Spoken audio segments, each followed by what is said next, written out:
샬롬, 오늘의 말씀지기 김문주 간사입니다. 이번 주에 금식하며 한 해를 정리한 분들도 있을 텐데요. 금식의 완성은 석식입니다. 그동안 참았던 식욕을 보상받기 위해 온갖 맛집을 찾아다니기보다는 금식 이후에도 우리 육신의 요구를 절제하며 내 몸의 주인이신 하나님 앞에서 경건하게 남은 한 해를 마무리하는 저와 우리 모두가 되기를 축복합니다.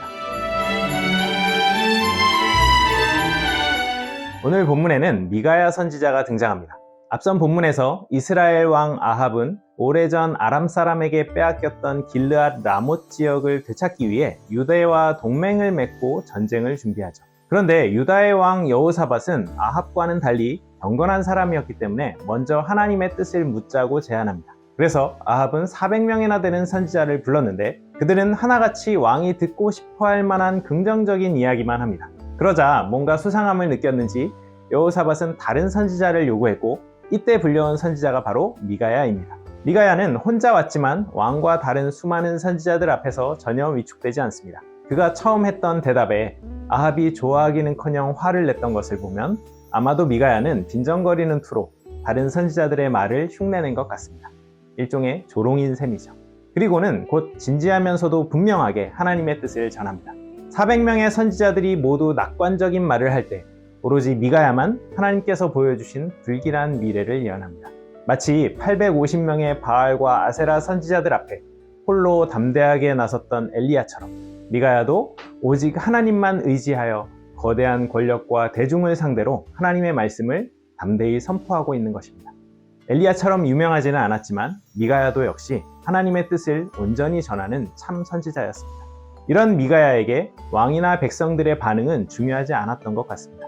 선지자의 사명이자 영광은 그 내용의 어떠함이나 여론의 추이와 상관없이 하나님의 뜻이라면 그것이 무엇이든 전하는 데 있기 때문이죠.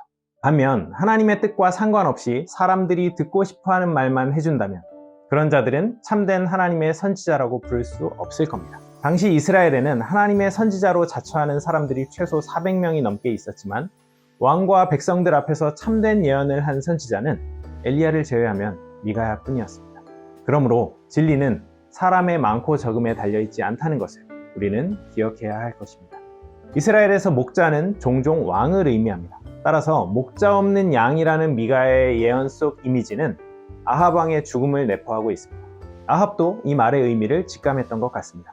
그렇다면 참 선지자인 미가야가 하나님의 말씀을 선포한 그때가 사실은 아합에게도 마음을 돌이켜 목숨을 건질 기회였던 것이죠. 그러나 아합은 그 기회를 자존심 때문에 걷어차 버립니다.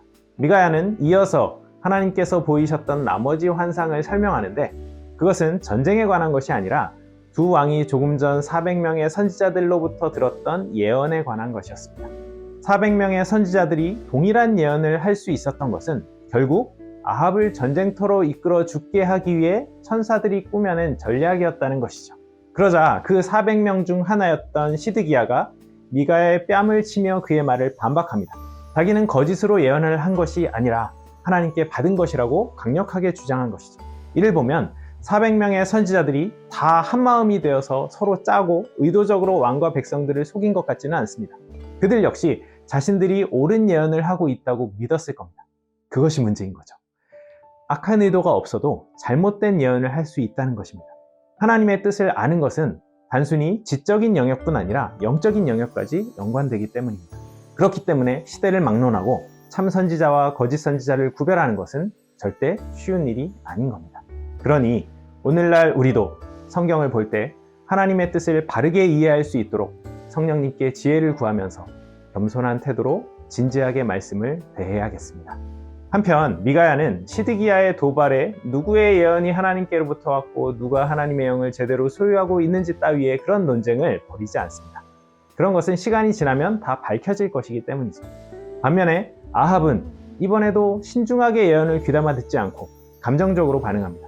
아합은 분명히 자기 입으로 미가야에게 여호와의 이름으로 진실한 것만 말하라고 하고서는 정작 미가야가 진실한 예언을 하자 기분이 상해서 그를 옥에 가두어 버립니다. 이때가 아합이 생명을 건질 수 있었던 마지막 기회가 사라지는 순간이었습니다.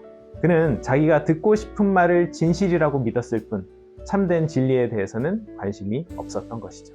여러분, 스스로에게 질문해 보시기 바랍니다. 혹시 나에게도 아합 같은 마음이 있지는 않은지, 나는 듣기 좋은 말과 옳은 말 중에 어떤 말을 잘 받아들이고 있는지. 하나님의 말씀이 당장 듣기에는 부담스럽고 불편할 수 있습니다. 그러나 그 말씀이 진리이고 나를 위한 하나님의 뜻이 그 안에 담겨 있다면 우리는 의지적으로 경청하고 또 순종하는 것이 결국 가장 유익하고 안전한 길이 될 것입니다. 오늘도 하나님의 말씀에 기꺼이 순종으로 반응하는 우리 모두가 되길 축복합니다.